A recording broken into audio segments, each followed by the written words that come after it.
Ready, Set Radio, where hip-hop lives. Bootleg Kev, Hot 975, baby, live on the phone, my boy. We got the dude who's kind of running the West Coast right now. Kendrick Lamar, what's up, brother? Bootleg Kev, what up, homie? Chilling, fam. Where you at? You out in L.A.? Yeah, I'm in L.A. right now making my rounds, man. Hey, first thing, man, I got to congratulate you, bro, on the record, the recipe, man. It's been highly anticipated, and it did not disappoint, homie. Like, it's an amazing record. Appreciate it, homie. It's one of them things, you know what I mean, that the West Side can definitely appreciate, and everywhere else around the coast that want to come out here. You dig that? Definitely, man. It's just good music. Hey, I wanted to ask you, man, when you got that beat, because I know Scoop DeVille did it. Did you hear it like, you know what? This is like when you first hear a beat. Did you think of that as like, yo, this is the single, this is the one we got to drop, or was it kind of, did it come a different way or what? It came probably like soon as I really just caught the vibe, man. I felt like, once I got the concept down and the energy down for it, I felt like it could be one of the records, but we didn't know for sure in particular until I just finished the record. You know what I'm saying? Me and Dre locked in, finished recording, it just felt good, man, and we just went off instinct, Hey, I wanted to ask you too, on when you wrote Dre's verse, what kind of mind state you got to be in to write a verse for Dre? I mean, it seems like that's a big task. Yeah, shout out to Dre too for this, because what he does is he let me be as creative as I want to be and just give me that creative space. Right. So if I go in, I'm gonna go in with the intentions of do something that I feel. He trusts my opinion, much as he trusts his own. You dig that? Right. Just being a fan of the music. So when I go in, and I'm going something that I think that I would like in general, and then give it back to him, see if he messed with it. And that's exactly what he did. He messed with it, man. We just rocked on and carried on from there. Indeed, homie. Hey, so I just read online that you guys got like about 30 records or so that you guys have gotten to can, you and Dre. Yeah, definitely. My first session with him for the week, I think we locked in about 10 records. Wow. The first time I locked in, I think that's what gave him even more interest, from the jump. Wow. That was like a test, I think, now. And you passed. That was really me doing that music and having that energy, and that's what he liked the most about me. Said, man, I had the energy. It felt like it, back when him and Snoop was locked in, him and him. So it was a good look. Yeah, man, that's crazy, man. First session, 10 records. Yeah. Yep. I say you passed the test. Hey, when it comes to the album, man, like I know you're probably still working on it. When you select songs for the album, what is your process with that going to be, since you got so much material in the can? Are you going to put out some stuff via mixtape? Are you going to do another free project first? No,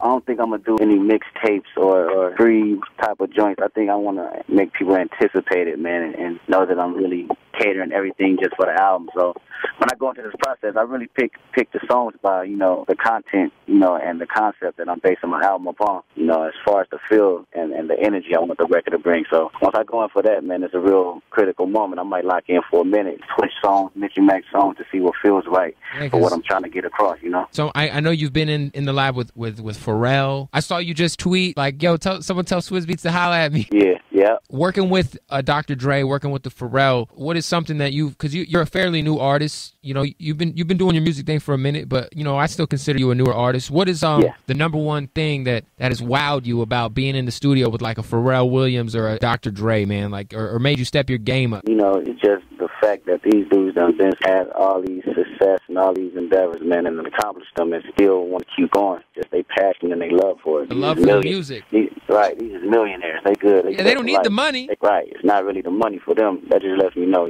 the music is more than anything. Something I always believed in, but when I get in there and see legends still going as hard as me being hungry, lets me know I got to continue to step my game up, Indeed. Hey, have you come up with the title of your album yet? No, I haven't yet, Not yet. I got the basis of it, but it's still in the air. People would get it. I want to talk to you, man, about Schoolboy Q, man. He's developed into a hell of an artist on his own right now. Tonight he has a sold out show in New York City, man. What's that like, man? Seeing somebody who kind of was touring with you and has just really developed into such an incredible artist. What's that like to see that, man? It's a dope feeling. Lets us know that the plan that we've been having, the strategic move we've been having of branding TDE as a brand, is actually taking place. Yeah. When people see Schoolboy Q with me hype, man, that's not nothing that we want to have that for the rest, of my career. Nah, that was a strategy to get his face out there, and by the time, he's up to part of bat for his music, they already know, and then they match the good music with the face. It's a rap. Now he got sold out shows and watch. Same with Ab Soul, you know what I'm saying? Same with J-Rock. Just a continued cycle. Indeed, man. Hey, when Schoolboy Q didn't make the XXL cover, I thought they got that wrong, man. I mean, what's your opinion on that? Schoolboy Q would have probably turned it down anyway. Think so? Truthfully, just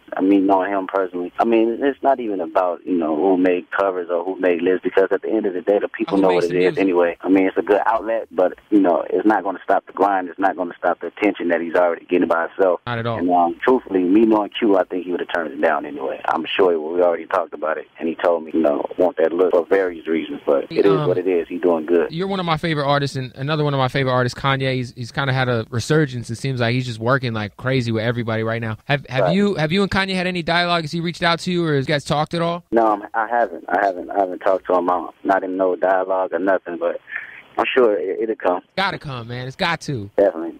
That's a good dude. Hey, I got a few questions off the Twitter page, man. I got a few of the homies. The homie wanted to know the Drake album, You May Take Care, you did the interlude. How did that come to be? I know Drake's a fan of your music, but the interlude, it was kind of like you went in, man, and there was like a crazy concept behind your verse. Can you kind of explain that to the people that it might have went over everyone's head? The whole interlude was just based upon the meeting that me and Drake had. We sat down and I'm looking at all the wonders of life that the dude got around as far as a Maybach pulling up, Rose at the table, and all this, right? And I'm looking at everything that the industry done brought to the table for this dude by having his hard work, and it's all vanity. And I'm a human being. I like vanity too. That's something that we all just grew up with. Vanity Slave. That's one of my favorite records. Material things. You know what I'm saying? Yep. So me knowing this, and then at the end of the whole conversation, I found out that he's the same age as I am. That lets me know right then and there, like, damn, this next level that I'm going to, will I get caught up in the lifestyle and would that make me or break me? Right. You know what I'm saying? And that was what the whole record was about when I did the interlude. Just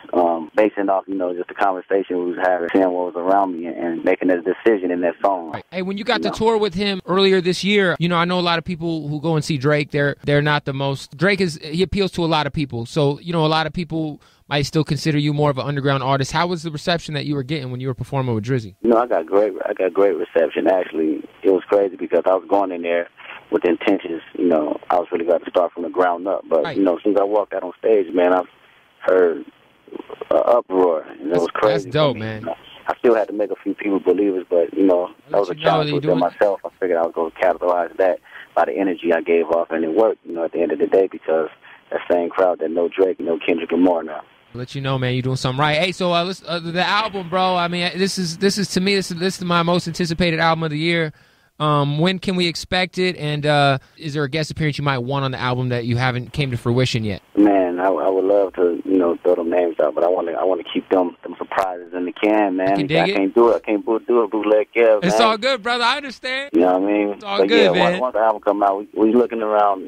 It's pacing itself for a summertime type feel. So okay. We'll see. Hey, I had someone tweet me. They want to know. They tweeted this like it'd be so easy to get Andre 3000 on a record, but they're like, "Yo, can you ask Kendrick if he can get Andre 3000 on the Cartoon and Cereal remix?" Man, that'd be crazy. You should shout that holler. Hey, how did a lot of people saw Gunplay on that record, and it kind of caught me a little off guard. But what inspired you to put Gunplay on that joint? Well, people don't understand. When I do features, I don't do features just because the name of the person. Gotta make sense for you. It's got to be organic. Right, exactly. So when I go out and get Gunplay, somebody that I actually like, I'm not doing it, just because of his name. I'm doing it because I know what he's going to bring to the table for the record. So when people look at the title and see Gunplay, they automatically go shit on it. Then when they hear it, they're going to say, oh, now it's 10 times better than what they even imagined it to be. And Gunplay's ill. He's low key, like he's been doing his thing this year. So yeah, the dude one of my favorite rappers right now. That's who I'm pumping. Much love, Kendrick. Hey, man, hopefully we'll see you out in Vegas soon. I can't wait to hear the album, man. I can't wait to see you in Vegas again. The last show we had in Vegas, the setup, it wasn't as ideal as I know you wish it could have been, but hopefully the next... Good. I don't understand the grind. I'd have been in all type of worse situations, man. Yeah, hopefully, that was first class for me right there. Right, yo, we got to get you back out here soon, though, man. I appreciate the call, homie. Appreciate it. All right, brother.